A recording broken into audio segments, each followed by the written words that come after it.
And we are live. You've never said it It that way before. No, I'm trying to vary it up now. We are 544 episodes in, and I've said it the same way too many times. I'm going to start making changes. Great. It is Thursday, November 4th, 2021, one day before Guy Fawkes Day. At this time tomorrow, there will be bonfires all over the United Kingdom. In Uh, honor of Ben's birthday. no, not a single one of them will be in honor of my birthday. They will all be in honor of the one holiday in the world dedicated to the failure of non state actors to take down state power. The British Parliament stands to this day. It is 5:02 p.m. and we are talking about here to talk about Igor Danchenko, the latest indictee of the John Durham investigation.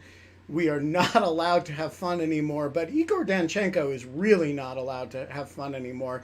He's been indicted for 5 incidents of false statements, as best as I can tell, 3 or 4 of which are the same false statement. Um, As far uh, as we know, I'm just gonna I'm just gonna do weird winking and dropping in things to add doubt to like whatever certainty that you say, and I'm just going to do that throughout this entire show. All Um, right, that's what Kate is going to do. yep. We are not allowed to have fun anymore, but we are allowed to have Pete Strzok, Why does he still who hang out with us? I don't know. It's like he's The dog slumming it at this shirts, the point. dog shirts are truly pushing the envelope of my. So, so wait, are you Pete? Is the rumor that I hear that you are going to be on Rachel Maddow's show later this evening? I Is that don't true? know. I don't know if that's true or not. There Because is a rumor, but I don't know. if it is true, it will be the first time I think that somebody has ever done in lieu of fun and then slummed it with Rachel Maddow the same day. Um, And with that sort of lead up the last time, if it does happen. So, all right. Yeah. Um, Igor Danchenko. Let's start for those who have not read the indictment or read the news coverage. Pete, who is he and what is he accused of? well, so he was identified in this reporting and earlier through various declassifications of U.S. government documents as a primary subsource of Christopher Steele, who was And a what does that mean? What it like? so Everybody calls sources, him the primary and because subsource everybody as ever though it's one gets word. excited But what about is my a use of the word primary sources. subsource? So when I say source, I want to say a couple of things. One, a source could be anybody that the FBI receives information from. It could be somebody on kind of the far end of the spectrum, a confidential human source, somebody who's recruited, they're doing responsive to FBI tasking, they're on the books, they're frequently paid, or there's a formal sort of process. But that is the one edge of when I say the word source of the FBI. That's a really broad category of people. It can be somebody who walks in a document to a complaint desk, somebody who calls in, somebody who sends in an email tip, your mother, a newspaper article, an attorney going to visit the general counsel of the FBI to provide information. When I say source, I mean all of that. And that doesn't, when I'm saying source, I don't mean somebody who is on the books. Because typically a source on the books is, in the national security context, classified. Certainly in the criminal context, law enforcement sensitive, and we don't talk about it because that's part of what we assure people if they do enter into a confidential human source relationship with us, that we'll keep that secret unless the Donald Trump administration comes along and under DNI Ratcliffe and any number of people with the agreement of AG Barr and others simply declassify a whole raft of not only source identifiers, confidential human source identifiers, but release transcripts recorded by confidential human sources that allow for their identification and otherwise generally do a horrible, chilling job of on our ability to recruit people. So through this whole process of the IG report, the aftermath, Christopher Steele was identified as a FBI confidential human source going back for some time, who is providing information to the FBI on a variety of topics, including what is commonly now known as the dossier, which was a collection of reports that he had assembled and provided to the FBI in the July 2016 timeframe to the agent who was his handler. They eventually came to the team working the Russia investigations in September of 2016. As it turns out, these are written and appear in a way that you see, they look like raw intelligence reporting of a certain type. And Steele was previously employed by a friendly foreign government. I don't think the specific government or the agency within that government had been declassified, although it's certainly been widely speculated about. I have a, And I have a as it quick turned, go question. ahead. Mm-hmm. So, just because I am not, I have not been following this at all. Surprise, surprise. When it comes to anything national security related. But so wait, the Steele dossier. So Christopher Steele was a confidential informant to the U.S. Yes, To the FBI, to of the the FBI. FBI. Right, and I don't want to say anything beyond But his relationship with why? the But why would FBI, he be an confirming or informant denying anything with like the FBI and not the CIA? that. Any number of reasons. I mean, depending on the information somebody has, if they're providing information, say, on a criminal matter, I think it Oh, has I been mean, yeah. in. I guess I just mean like if all of the stuff that he was dumping on was Russian and seemed like he was employed by a Yeah, but it foreign. started. It started, and I think things have been declassified that he had provided some, as we understood it at the time, had provided some information on corruption within FIFA. Now, what that actually turned out to be is a matter of some dispute, what we understood at the beginning versus what that actually amounted to. But the point being that in the course of his professional work after leaving government service, as he came across information, he would on occasion provide that to the FBI. And he did, my understanding is when he came to the FBI with this reporting about Russian contacts, particularly on and related to the Trump campaign, he was doing that for work on another client, on behalf of another client, was concerned about it, and came and sort of of his own accord provided it to the FBI. So there are a variety of reports, a lot of them, some salacious, the most kind of famous in public awareness is the allegations that there's some sort of P tape, or at least that, Trump had gotten the presidential suite at a hotel in Moscow and either hired prostitutes or got women to, engage in golden showers to somehow, stick it to Obama because Obama had stayed there. That was the most salacious, but kind of the least relevant of what the allegations were that were in Says there. you. But Sorry. says Anyway. yeah, no, but I mean that's part of the problem too, because I mean that was a lot of the things, the steel material, and then it was promptly, we had it, but it was all around town. John McCain had it, other congressmen and senators had it, the media had it, it was all over the place. And because it became public very quickly, and it seized the public imagination in the sense of it presented a story of what collusion might look like. And the unfortunate part was lost in that was any sort of nuance of this is one way things might exist, but there are 1,000 other ways, many more likely, that problematic counterintelligence behavior might exist. But everybody was focused on the dossier, and then it became almost this sort of like dispositive test. Did these things occur? And if so, it's horrible. And if they didn't, well, then Trump must be innocent and there must be no wrongdoing. And within those reports, there are a variety, when you read them, they're sourced to a variety of people, source A, source B, source C, and variously described as, government employees or hotel employees or whatever the case may be. And so what the Bureau did is the Bureau frequently does when you get information, you try and dig down and figure out, okay, who are these sources of information? What is the basis of their knowledge? Who are Do they the have direct sources of knowledge? information that Steele is channeling in the dossier? Right. Great. Yes. Okay. Yes. And so when he says source A said he overheard a conversation, well, okay, who is source A? Is this somebody who like works in a government ministry and pulled out a documentary file that had that information? Is source A somebody who is a gossip peddler? Is source A somebody who's actually a conduit for Russian disinformation? I mean, these were all things that were in our mind. And part of the reason the FBI spent, in my opinion, maybe too much, but spent a lot of time trying to track down all the information within Steele's reporting. So on the one hand, who are these people that are reporting this? Two, whether or not this information is accurate. And then three, the ultimate goal, of course, is to figure out, okay, not only is the information in the reporting reliable, but can these people give us more? Because they hint or provide some information about allegations, but you really want to get behind that and say, okay, if it is accurate, then tell me more, give me more information, because this is, it's not that it's nebulous, but it is something that points to potentially, allegedly much bigger problems. And again, this happens all the time. All the time, sources walk in with information that you don't, just inevitably, you don't know what it is. You don't know why a source is telling you that. You don't know if they're lying to you. You don't know if they're being, you know, wittingly or unwittingly played by a foreign government, by some bad actor. And so the process of intelligence collection and analysis does this sort of thing all the time.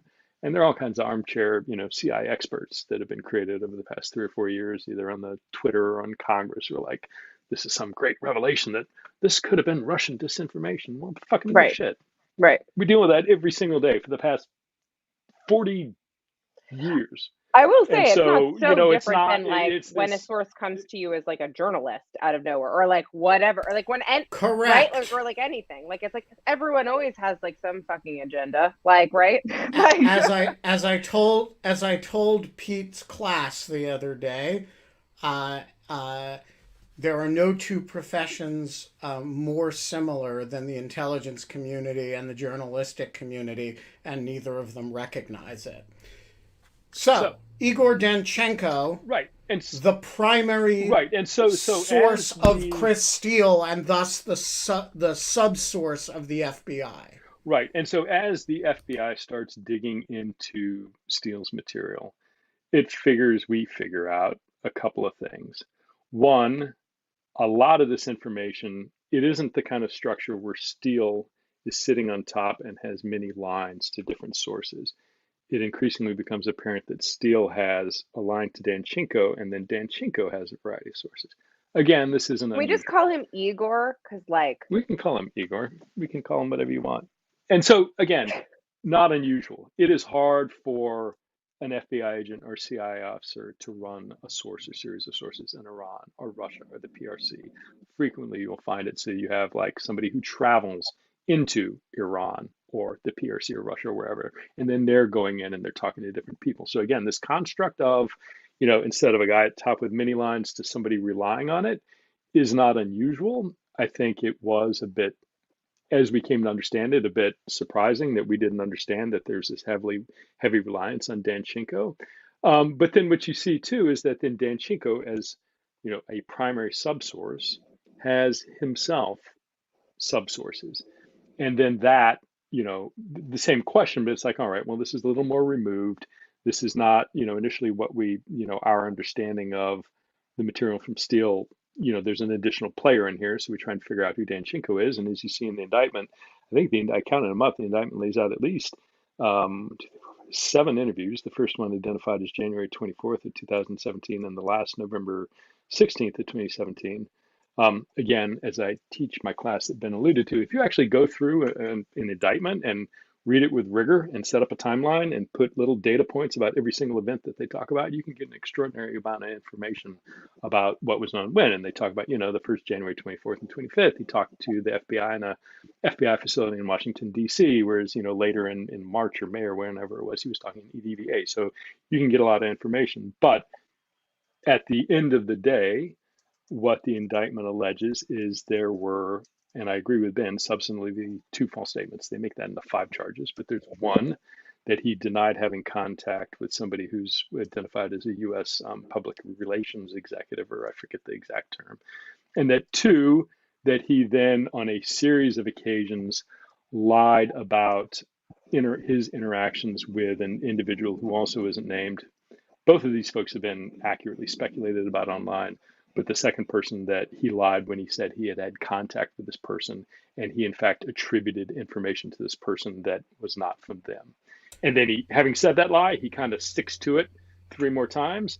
and Durham makes that into 4 counts of a false statement, which There I are have 4 had. separate counts. 5. Yes. 5. Well, One total that 5. he lied. First one He is lied lie about 5 his. times. lie about the PR executive, 4 about the same lie Got essentially it. about the Got it. Russian Chamber of Commerce guy. Now, what's interesting about that is I cannot tell you, both personally and agents I've supervised, any number of kind of conversations with AUSAs, and you're like, yeah, well, the guy keeps lying about it. They're like, look, that's one lie, that's one false statement, that is 1,001 count.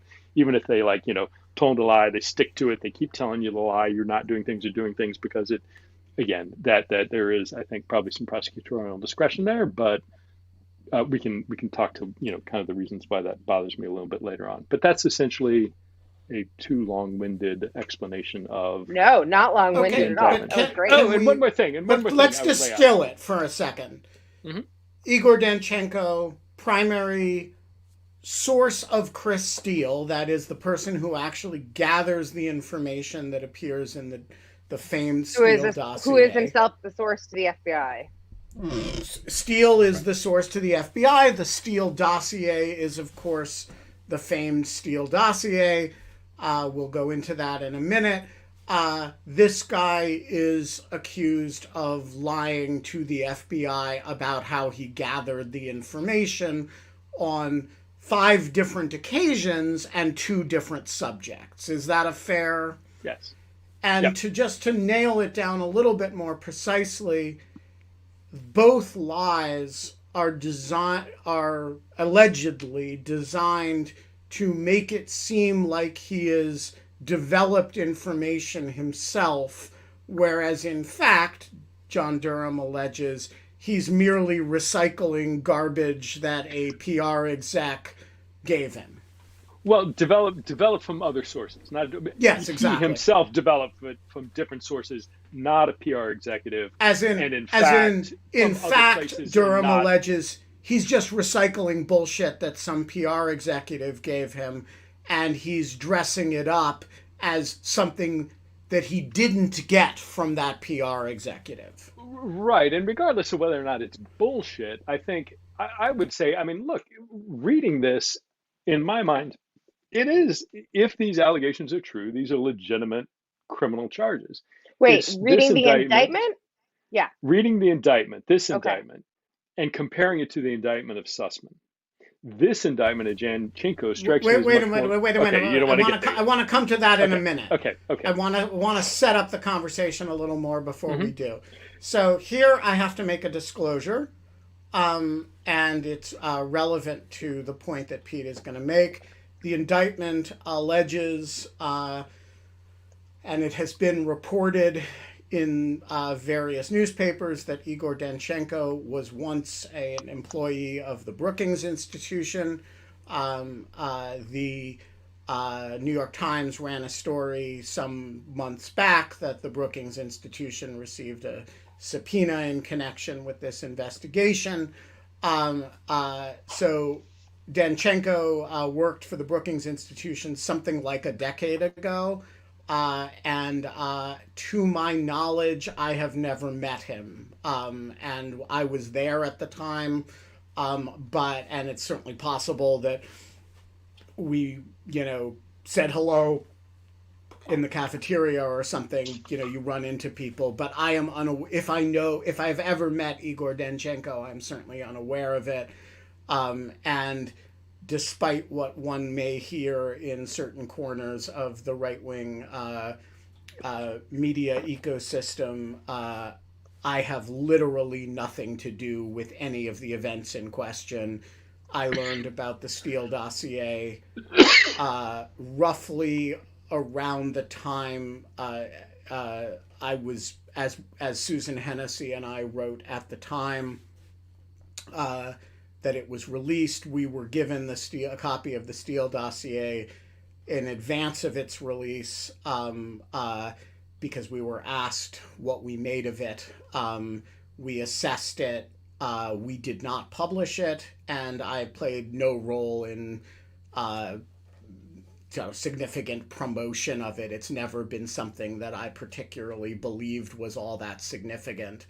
And so I need to make that disclosure before we go on. Let's now go on. I read this indictment expecting to say this is another John Durham Sussman like situation where I think the indictment is sort of outrageous on its face. I did not react that way. I looked at it and said, wait a minute, if these allegations are true, it may be a little bit overcharged, but it's basically a righteous case. This is somebody who shows up, lies to the FBI about his, and creates a lot of work for you guys and eventually the Mueller investigation in a needless work, frankly, in identifying where information did and didn't really come from. And if I were John Durham and these facts were true, and again, let's assume for a minute that these are are provable allegations, and of course, Mr. Danchenko is innocent till proven guilty, I would have brought this case. What do you think? Do you look at this and say this is a Sussman-like situation, or do you kind of agree with me about it? No, I agree with you. I think reading this again, if these are true, I see that, these were clearly false statements. They were material. And look, it's materiality. The way the courts have interpreted that is very, very favorable to the government. And what that means is, it isn't enough to lie. It has to have the ability not only to, it isn't just that it would change the government's behavior. I forget the exact wording, but it has the potential to change it. And courts have interpreted that very favorably to the government. And that you can make, materiality arguments on the part of a government attorney are very uh, easy to make in some ways. Even in that context, I had an issue with the materiality in the Sussman false statement. I don't have that here with Danchenko. I mean, clearly we were spending a lot of resources trying to get to the bottom of who the subsources were, trying to figure out what information they might have. And so these false statements did make a difference, did consume FBI resources, did prevent us from either doing things one way or the other that we might have otherwise not done. Now, the irony and what aggravates me to no end is that kind of consistent reading of materiality got thrown out the window when it came to Mike Flynn, where you had everybody from Bill Barr to career prosecutors in the District of Columbia saying his lies weren't material at all. Well, bullshit. His lies were 100 times more material than anything Danchenko is alleged to have done here. And for them to sit there and argue in court before a district judge that they were immaterial, and that's why, one of the reasons why they're pulling out of his charges and his sentencing at the time, strikes me that's one of the greatest miscarriages of justice in the Trump administration, as far as I'm concerned. What I would say about this indictment, it's 39 pages long. And if you look and you go through and you say, of those 39 pages, how many relate to the specific false statements that Danchenko is alleged to have made? It's a small subset of that. You have a lot of atmospheres in there. You have things in there talking about Hillary Clinton. You have things in there talking about the Democratic Party. You have things in there talking about PR Executive One and his past relationship with the Democratic Party and the Clintons. Now, is that important to understand that his motivations matter? Yes. Is it necessary to consume over half of your indictment when you're facing criticism that you're a partisan actor and you might really maybe want to try and present an objective face to the products coming out of your investigation so that the 65% of the population who looks at you maybe as a political actor set up by Bill Barr, that you might not want to play into that? In my opinion, that's something you maybe want to consider. And they do things, I was reading it saying, paragraph 7, over time, the FBI attempted to investigate, vet, and analyze the company reports, but ultimately was not able to confirm or corroborate most of their substantive allegations. That's absolutely true. You know what else is absolutely true? We couldn't disprove most of the substantive allegations. Is that relevant to an objective reader? Yes. If you write things like that way, does it lead an objective observer to question your motivations and the way you're writing it? In my opinion, yeah, of course it does. So I've got a little bit of an issue continuing with the way the sort of this agenda behind the actual charges, which appears to be going on, and the way that plays into, the frothy partisans on both sides of trying to define not Danchenko, not Sussman, but using that to try and make this a sort of judgment about the entire Russia investigations and the entire Special Counsel Mueller uh, prosecutions, because that's that's what's really going on behind the scenes there. This is, Danchenko did wrong, allegedly, in my opinion, deserves to be charged, deserves to be prosecuted. But the rest of this surrounding froth is designed to inform that other debate that's going on, and in my opinion is unprofessional and uncalled for. Okay, so let's break that down for a minute because I think you're making 2 points here. One is that there is a separate agenda here, and I want to come to that second because I think that's the more controversial point that you're making, and I think the more interesting one. But the first one is that that there's a lot of unnecessary verbiage in here, and that was truer in the Sussman case, where the entire body of the indictment was unnecessary verbiage designed to describe something. So when you put together the unnecessary verbiage of the Sussman indictment and the unnecessary verbiage in this indictment, what is the story that John Durham is trying to tell?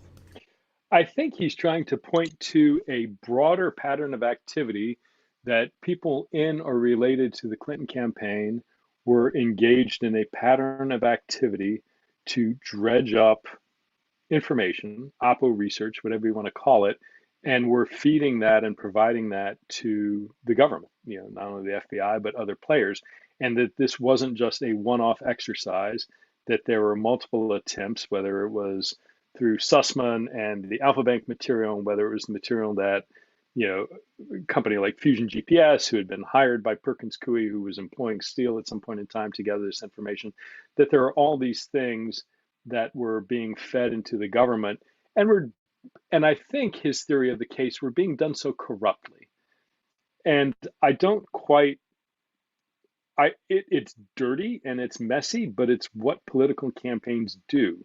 And it's certainly not new to the 2016 presidential election, and it's certainly not exclusive to the Democrats. I mean, you had Peter Schweizer's book Clinton Cash that was being passed around the halls of FBI headquarters. I mean, this is the nature of political campaigns, one, and two, everybody looks at Oppo research like the word of the devil. Well, usually it's unverified information that is sometimes correct or might be exaggerated. But, at the end of the day, the best point I think that Durham could make is if the FBI had full information about the provenance of this information, they might have treated it differently and been more skeptical broadly about the information that was coming in. But I don't think the Alpha Bank stuff didn't go anywhere. The FBI looked at it and said, it's anomalous, so that's not a lie. But we don't think it's nefarious activity. Could it have been made up? Who knows? We looked at the Steele information and said, I can't make heads or tails of this. Can't refute it, can't corroborate it. But at the end of the day, it mattered to Carter Page. It mattered to Carter Page's FISA, but it didn't matter to George Papadopoulos or Mike Flynn or Paul Manafort. Yeah, so let's talk about that. All of this minute, other stuff that was really the main thrust of the investigations. Okay, so let's talk about that for a minute because I think that's one of the themes going around on the right, and you see this all over the place as Durham has developed this material, is that this constitutes sort of the Russia investigation imploding.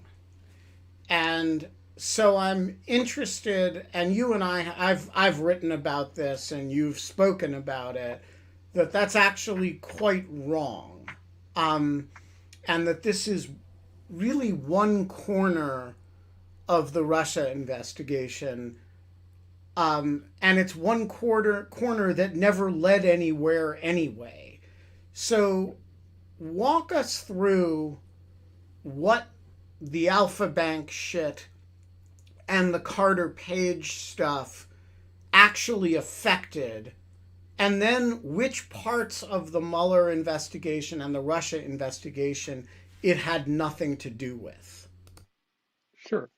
Well, I think what they affected, the The steel material was integral to a lot of the stuff in the investigation on Carter Page.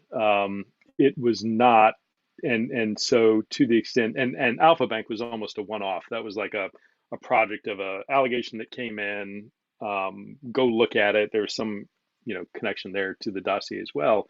Go look at it and figure out what to make of this technical data. And those two Can things, you just really quickly explain what Alpha Bank is? yeah, so it was, again, my understanding, and I was not a different, like our cyber guys handled looking at that and kind of teasing out what it meant or didn't mean. Essentially, there was information through DNS records that a email server with some association to the Trump domain had contact, not necessarily like email flow, but like DNS lookup type information with I believe, a server, but maybe not a server, but an entity connected online with Alpha Bank. And it was Right. posited that this might represent a covert communications channel between Trump and Russia. And so, Okay. again, the point being, but at the end, but it didn't go anywhere. And again, this isn't unusual. When you have a complex investigation, you will have 40 threads, 30 threads going out, and easily a quarter of them are dry holes.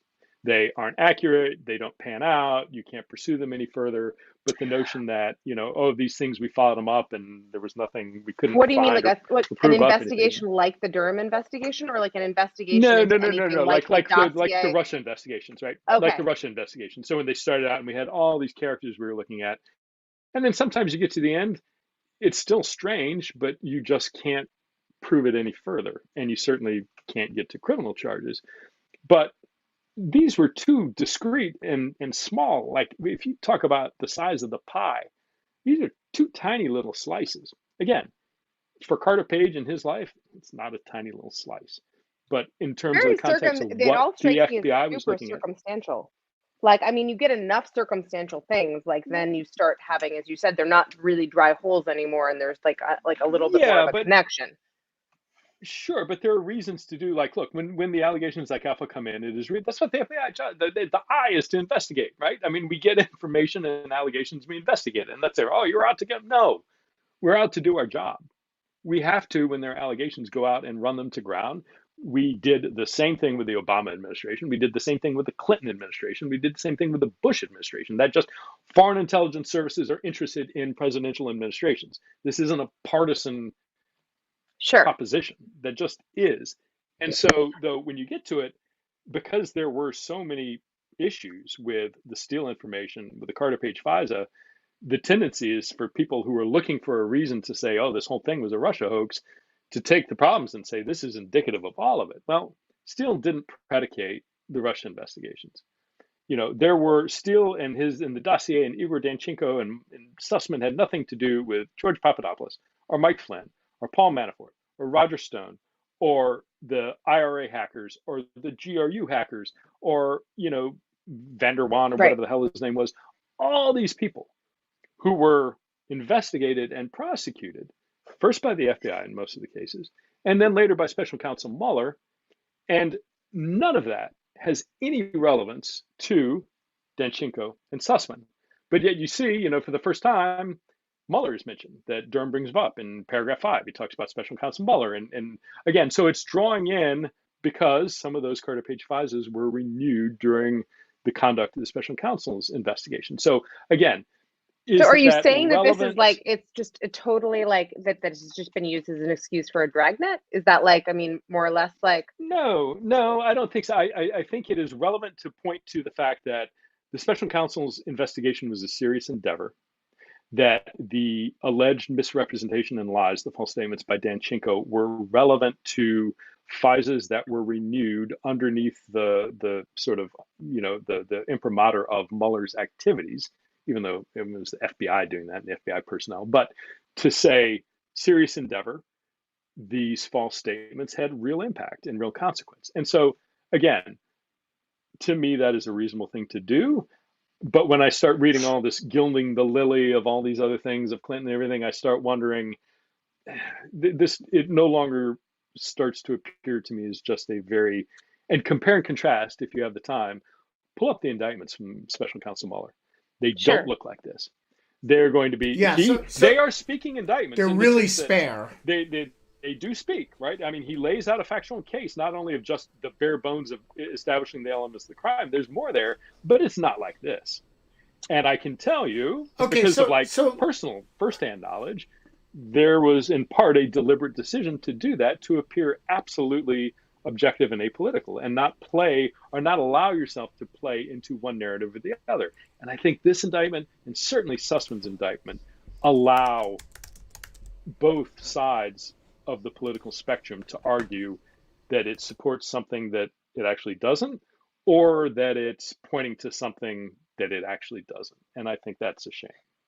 So, okay, and this is perhaps a dumb question, but like, it has seemed to me that almost every official investigation in my lifetime, like, I guess mostly I'm thinking of the Starr investigation and the ones that we've talked about today, have gone far afield of their original mandate and have like effectively ended up becoming political endeavors.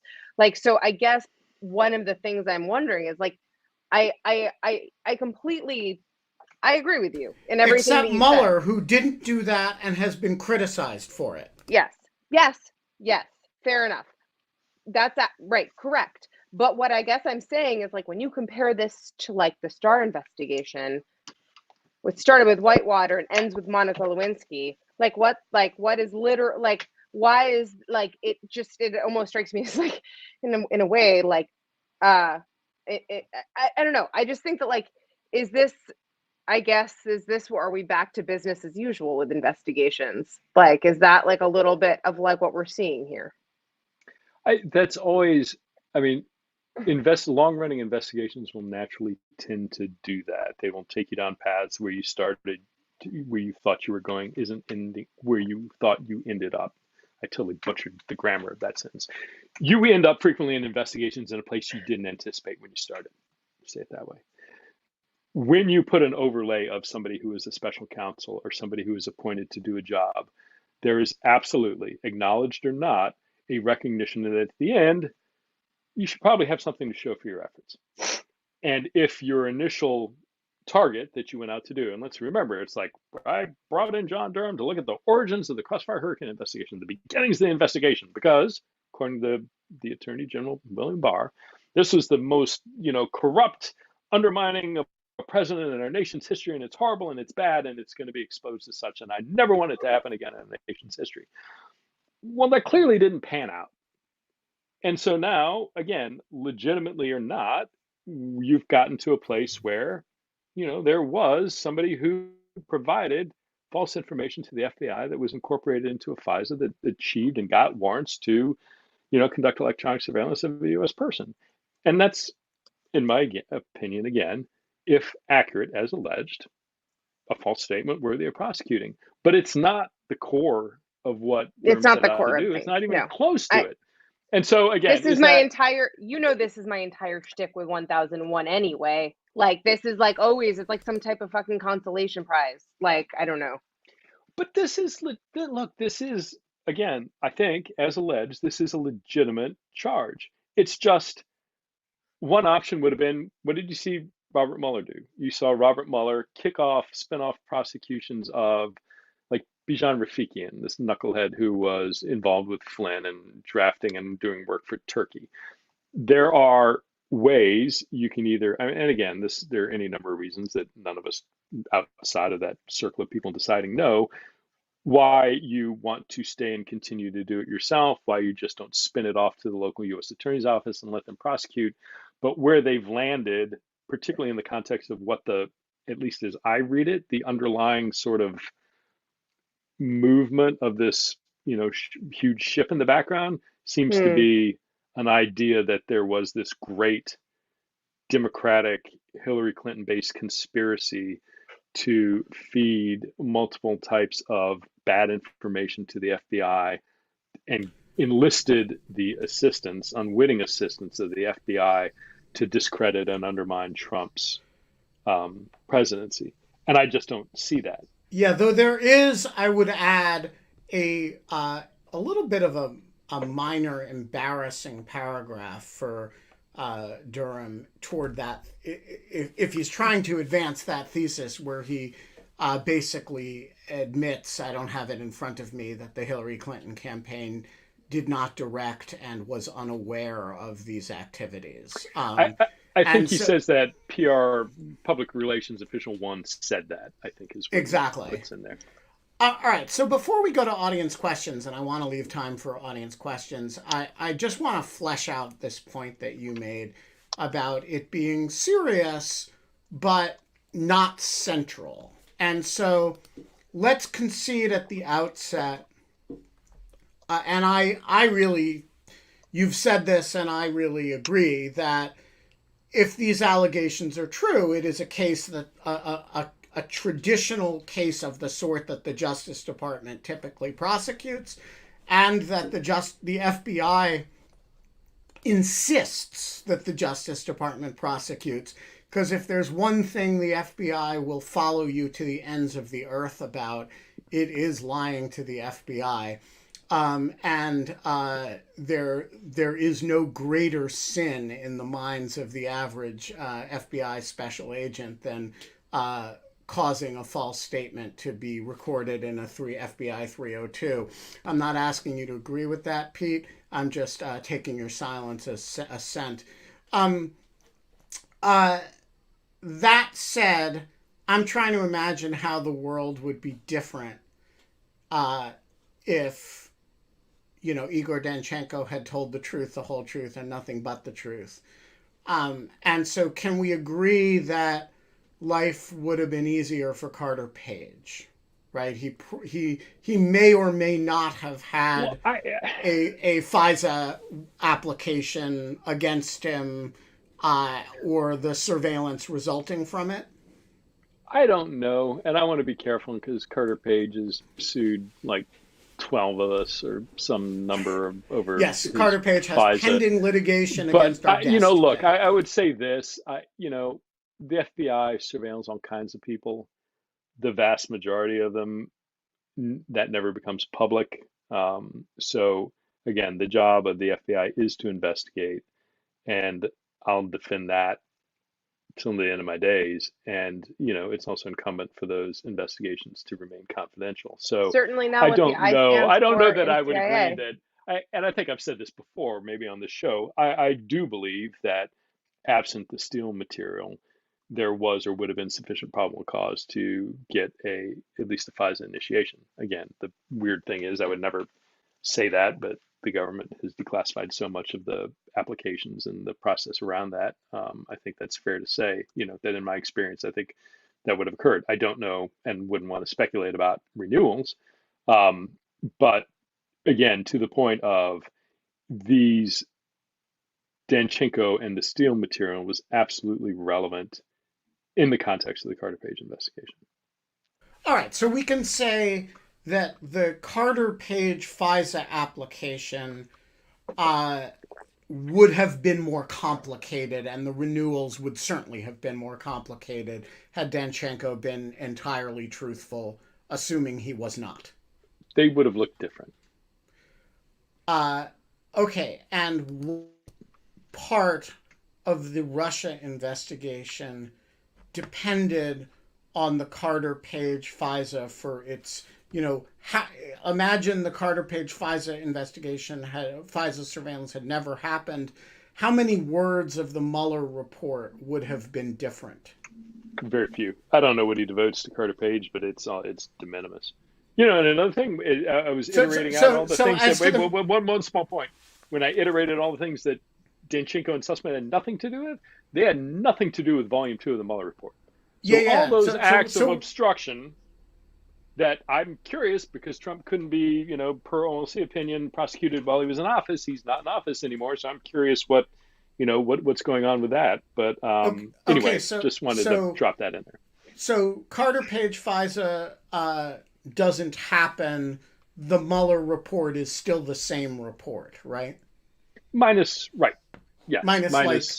a page and a half about Carter Page. That's right. All right. Let's talk about a few specific individuals. George Papadopoulos pleaded guilty to making false statements. to the FBI about the origins, about the circumstances in which he met a certain professor that led to the beginning of the Mueller investigation, would that have been affected had Mr. Danchenko told the truth, the whole truth, and nothing but the truth? No, I can't think of any case other than. How about Paul Manafort? No. How about Rick Gates? Nope. The famous Michael Flynn, who's been out today, apparently, would his case have been materially affected? Not at all. What's he doing today? That's very exciting. What about the Troll Farm case, the Internet Research Agency? Would that have been different? Not a bit. So he was never prosecuted, but he was indicted. The famous other KK, the one who's not Kate Klonick, but Konstantin Kalimnik, who is, by the way, Kate, also known as KK. I gotta, you should have told me that beforehand. I told you that. That was my nickname. I've told you that a few times, actually, and you respond with shock every time. Okay. What about KK? No. Okay. What about the 12 Russian military intelligence officers who were accused of the hacking and dumping operation? No, none of them. No, that wouldn't have been affected by this. What about Michael Cohen? Nope. Roger Stone? Cohen. No, not Roger Stone. Okay, so not Lev Parnas, not Igor Fruman, not.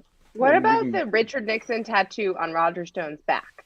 That would have been affected. I'm waiting for that to get indicted on its way own. Worse than dog shirts. All right, so can we say that this is a case that the Justice Department in the regular course of business would normally bring, and it is not inconsequential, nobody's arguing it's trivial, but that it in no way implicates the larger Russia investigation as the far right describes, a hoax?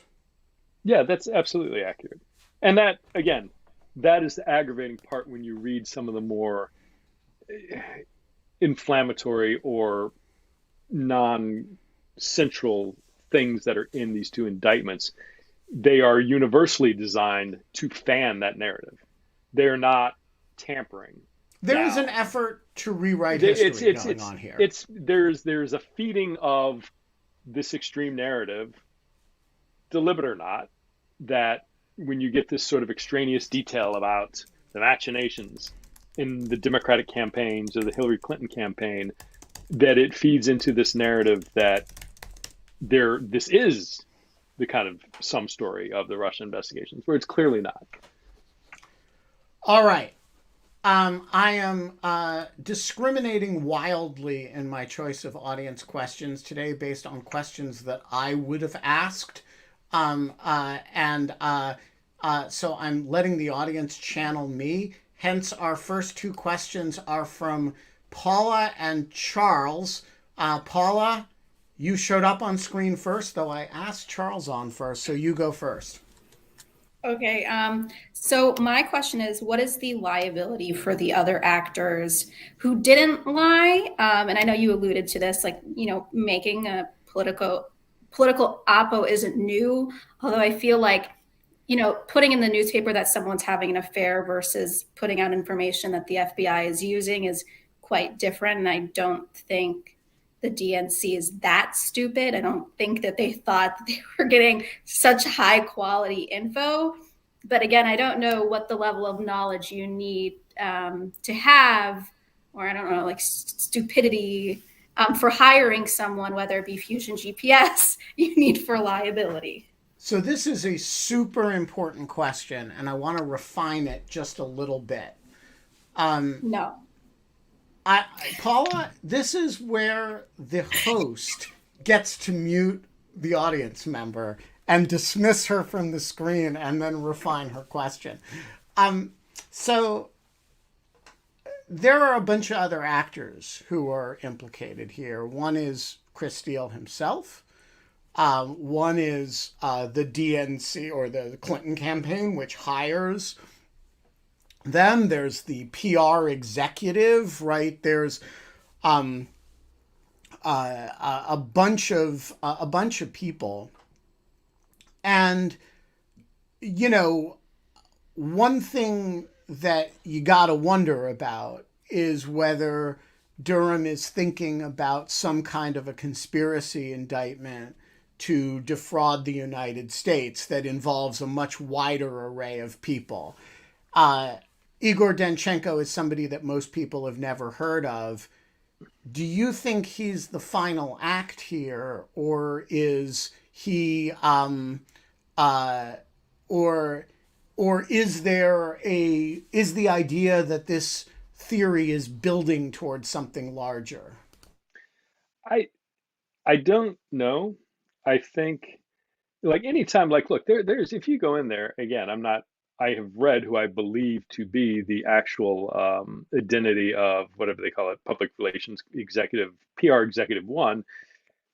In the indictment, there's a paragraph that lays out such granular biographical detail about him. It's not, they could have said, if the point was to say, hey, he's been affiliated with Democrats and Democratic political campaigns and other entities, they could have said it just like that. But they lay out in very specific biographical detail, more than enough for an informed observer or researcher to go and figure out exactly who it is, which has been done. And, his name's out there, and I'm not going to talk about it. Same thing for whatever they call the Russian former head of the Chamber of Commerce. Very easy to figure out who it is.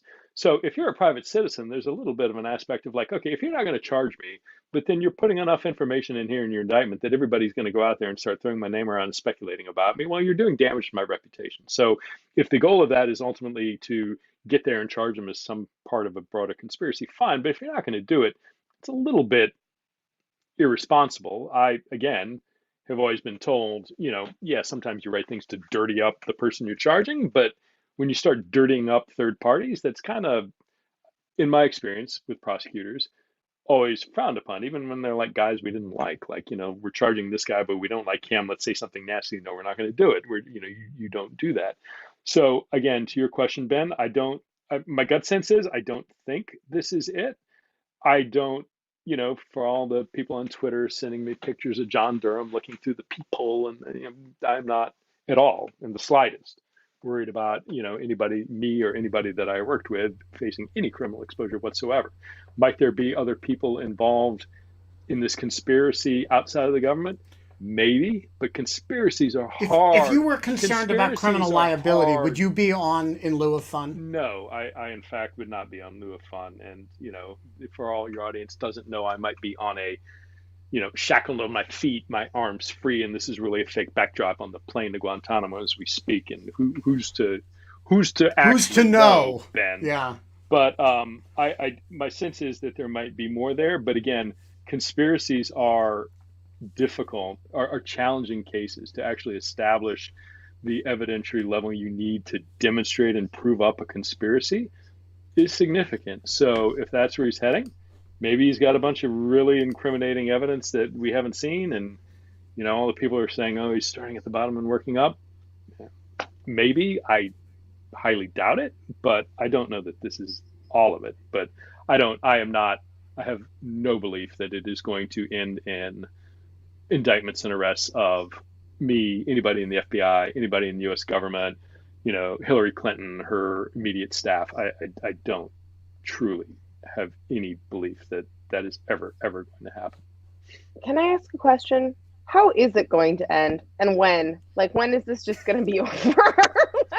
That's a great question. I think that is a great question, and there's a reasonable, again, this is a reasonable prosecution. So, from what Merrick Garland said, I think during his Senate Judiciary hearing, or maybe it was H House, but I think it was SJC, that he said essentially, like, you can assume that his budget was renewed. He kind of said yes without saying yes. So to the extent, I don't know, it doesn't have to be renewed on an annual basis as far as I know. I took it to mean that, he's going to run out the work until it's done. But again, given a complex investigation, I know I could investigate if I wanted to, and for decades. And that's always the other thing, is to sit there and saying something, again, comparing, contrasting. Director Mueller was very specific, and as was Rod Rosenstein.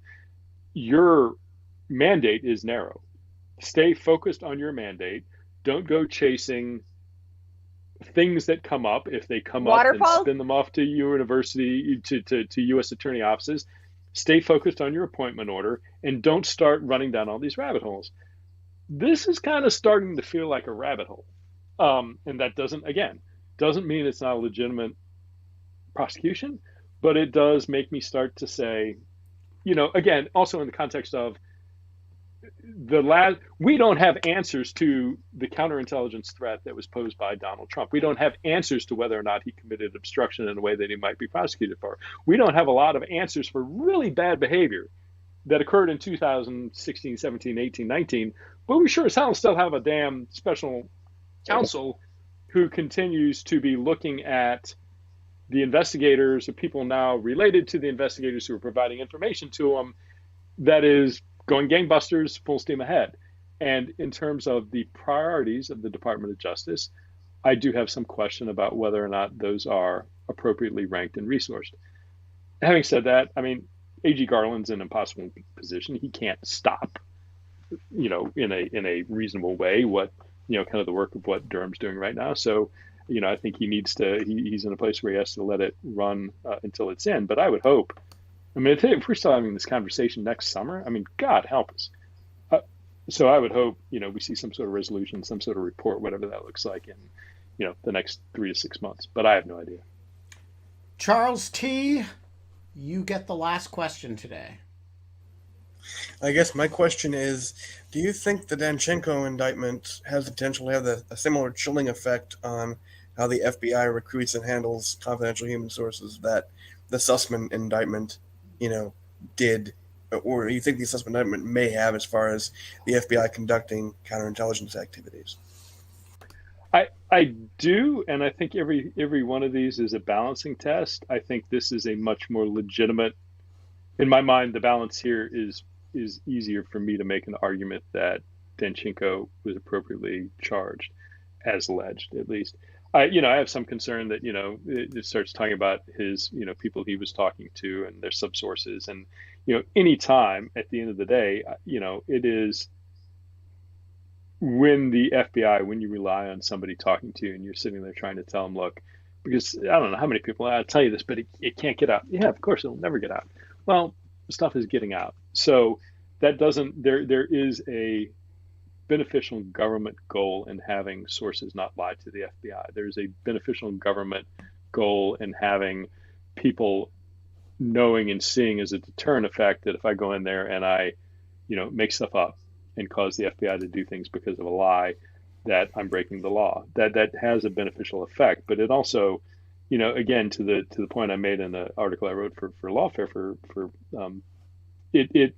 most sources, again, confidential human sources on the way to source who walks into a general counsel's office, aren't always forthright, usually aren't forthright completely. And that's the norm. That's usual. It is not unusual at all. So I think you have to be very careful when you do start charging it. It doesn't mean they're immune from, that they get away with lying, or they can't be, or shouldn't be sanctioned. And I think in Danchenko's case, I agree that he should. But I do think it's something that should be approached very thoughtfully and carefully. And I don't know that Sussman was, from what I've seen. We are going to leave it there. Pete Strzok, you're a great American. Even though you will not don a dog shirt. Never. Not unless the price. A fundraiser of sufficient, make eye contact a fundraiser for a good cause of sufficient size. We've given you a couple weeks to think about this. So what is the amount that the In Lieu of Fun audience would have to raise for what charity to make you don a dog shirt and tell and play Where's the Lie? No, I don't want to make him play Where's the Lie. I do. Actually feel like that really compromises him, like in a lot of ways. But I do want the dog shirt. How about an Ask Me Anything, or Ask Me Some Things with Pete and a dog shirt for charity? No. It's got to be Where's the Lie. How much money for what charity? Oh God, a lot, and there's several many quality charities, especially in this day and age, heading into the winter, and food banks and such. That there's a lot. there's a lot. So I have no. Notice that I don't have the name of a charity or a sum of money. Also, do we get to pick the dog shirt? Oh, yes. Oh, yes. Oh, dear. But we will be back tomorrow. 22 hours and 59 minutes from now. It will be cheese night. There will be cheese. There may be, Luke. You never know. There'll be wine. It'll be just us.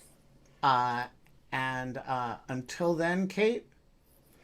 We don't have fun anymore. But we still have materialized the FBI and non-materialized the FBI. And the FBI. Which count as and material.